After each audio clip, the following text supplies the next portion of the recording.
નામ અશ્વિનભાઈ જાલુભાઈ નાયક છે. બરાબર. અને તમારા છોકરાનું નામ? આર્યનભાઈ અશ્વિનભાઈ નાયક હતું. બરાબર.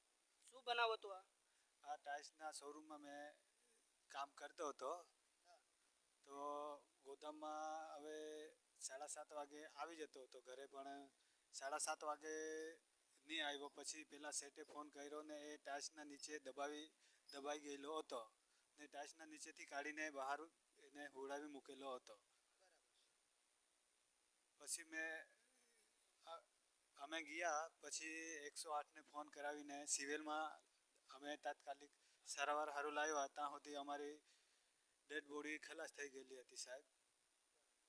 હવે તમારું શું કહેવાનું છે? મારે કહેવાનું સાહેબ, હવે આગળ છે ને આપણે ઇન્કવાયરી હવે એવું છે કે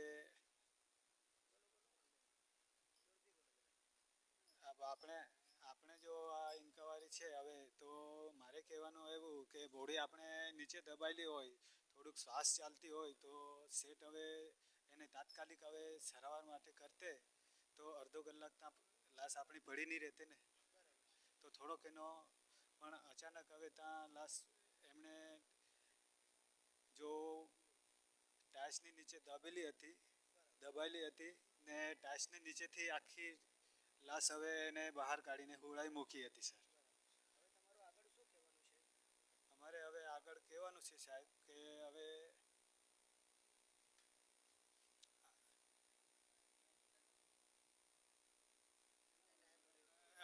આપણને તમારા આધારે જે કોઈ અમને નિર્ણય મળે સાહેબ, એ તમારો આધાર છે. હવે સાહેબ અમે ગરીબ મજૂર છે અને